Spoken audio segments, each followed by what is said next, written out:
Princess, Iska, tignan niyo tong bag ko, oh. Di ba ang ganda? Wow! Napalitan na yung maliit mong bag, bebang. Oh, Princess, kasi hindi kasi yung mga notebook ko dun eh. Sobrang liit. Ito naman yung bag ko, folder lang. Pero kasi yung magamit ko sa school. Ikaw, Princess, nasaan yung bag mo? Charan! Ito, oh! Ano? Kaldero? Grabe naman, Princess. Pati ba naman dito sa school, magdadala ka ng kaldero? Kasi nagmamadali ako kanina eh. Imbis yung bag ko yung mabitbit ko, eto kaldero yung nadala ko. Anong laman yun ang kaldero mo, Princess? Patingin. Charan! Kanin tsaka sardinas. Eto yung ulamin ko. Wow! Ang sarap naman yan. May sardinas. Diba? Mas maganda magbaon ng kanin sa school para mabusog ka agad. Ikaw, Bebang, anong baon mo? May 20 pesos akong baon. Binigay ni nanay sa akin. Kaya bibili ako sa kantin mamaya. Ako din, bibili na lang ako sa kantin. Huwag na kayo bumili sa kantin. Bibigyan ko na lang kayo. Princess, kakain ka na. Ang aga-aga pa ha. Gutom na ako, Bebang eh. Tsaka, wala pa naman yung teacher natin. Kaya kakain muna ako.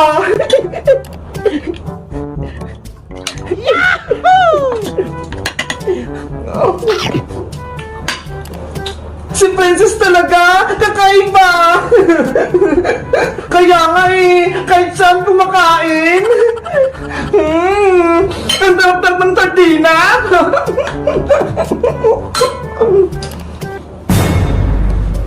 Princess, Iska, paparating na sa teacher. Princess, magligpit ka na. Ano ba yan? Hindi pa ako tapos eh. Good morning, class! Good morning, teacher! Good morning, teacher! Good morning, teacher! Okay, you may sit down.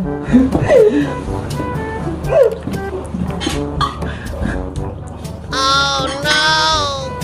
Bago tayo nag-start ng klase, gusto ko munang ipakilala ang sarili ko sa inyo.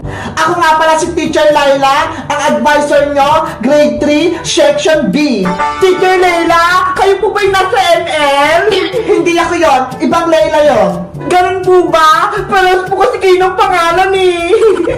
Okay, class, kayo naman magpakilala sa akin. Pero, ang gusto ko, i-drawing nyo muna sa bond paper ang maging pangarap nyo paglaki nyo. Naintindihan nyo ba? Apo, teacher, naintindihan po namin. Yari, wala akong lapis at bond paper. Ikaw kasi, kaldero yung baon mo. Princess, hiramin mo muna itong lapis ni Mateo. Wow! Ang laki naman ng lapis! Higanti! Ito naman bond paper mo, Princess. Dito ko mag-drawing. Thank you, Iska! Thank you, Bebang! Huwag na kayong maingay. Mag-drawing na kayo. Apo, Teacher Laila. Ano kayang pangarap ko paglaki? Hindi ko pa alam eh. Ako, gusto ko maging doktor paglaki ko. Ikaw, Bebang, paglaki ko, gusto ko maging teacher. Kaya yun yung idodrawing ko.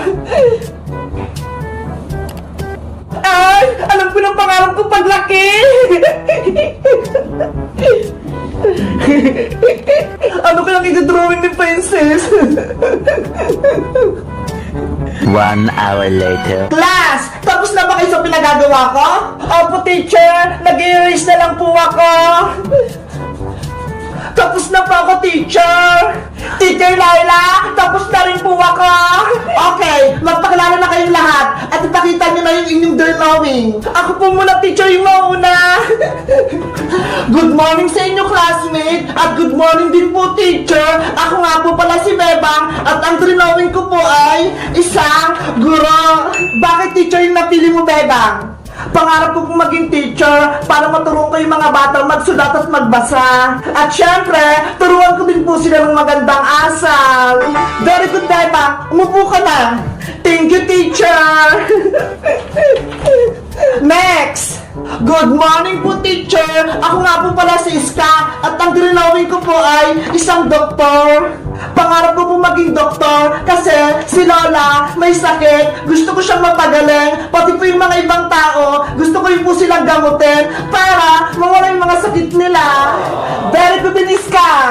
Thank you po, Teacher Layla. Princess, ikaw na! Ako naman po si Princess. Ang pangarap ko po ay maging tindera sa kantin. Bakit naman tindera yung pangarap mo, Princess? Para po kapag nagutom ako, marami po akong kakainin, libre na, at hindi na ako magbabayad. Ano? Diba? Maganda yung pangarap ko, Bebang. Kain na lang ako ng kain sa kantin. Si Princess talaga. Pagkain natin may isip. Kayo guys, anong pangarap nyo maging paglaki nyo? At may bago na din ba kayong teacher? Anong pangalan niya? Mag-comment lang kayo. Bye-bye!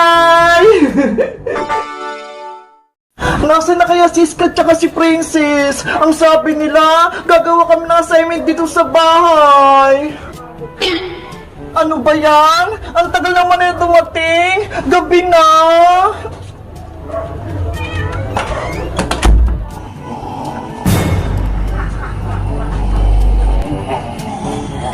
Oh no! Ay! Ayan na ata sila! Kumakatok na! Wait! Nandyan na ako! Hello, Iska! Hello, Princess! Walang tao! Nasaan sila? Hi, Princess Iska! Niloloko niyo ba ako? Bumalik kayo dito!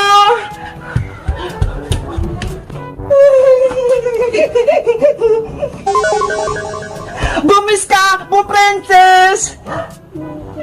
Hala! Walang tao! Saan kaya sila nagtago? Nawala agad sila!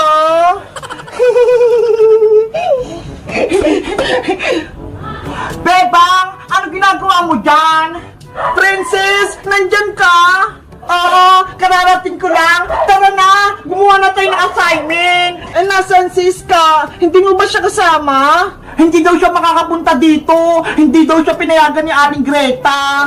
Ganun ba? Halika na, gumawa na tayo ng assignment natin. Okay, nandyan na ako. Sino kayang tumakbo? Hindi naman si Princess. Hindi rin si Iska. Bilis, Bebang! Pagagawin ka pa ako ni Nanay kapag ginabi na ako. Nandyan ako, Princess.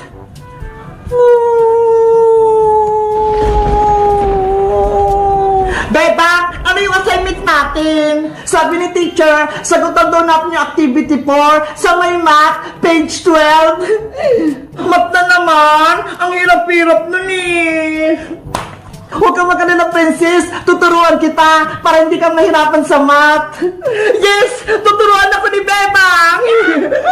Number 1, 5 times 5. Alam mo ba yung sagot, Princess? 5 times 5? Ano ba yan? Hindi ko alam mag-times. Madali lang naman yan, Princess eh. 5 times 5, ibig sabihin, 5.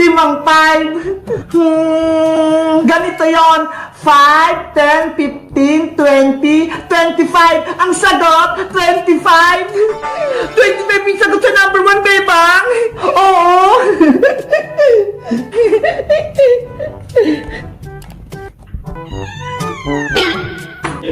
Ano yun? Princess, yung pintuan, kusang nagbukas. Wala naman tao ah. Silipin mo nga, baka si Iska yun. Ayaw nga, baka niloloko tayo ni Iska.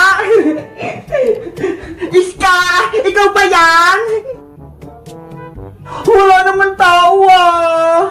Princess, sobrang lakas ng hangin. Biglang lumamig. Isarado mo na yung pinto. Oo nga no, biglang humangin. Oh no!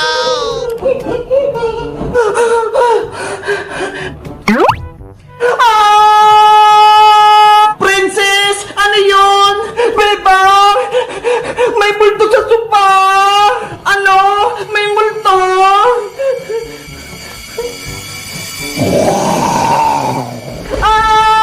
May multo ka!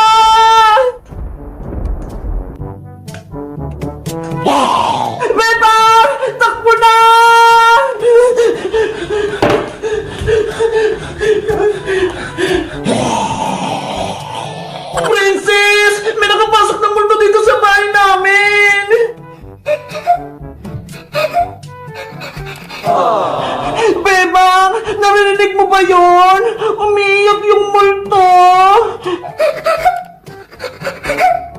Oo nga, no?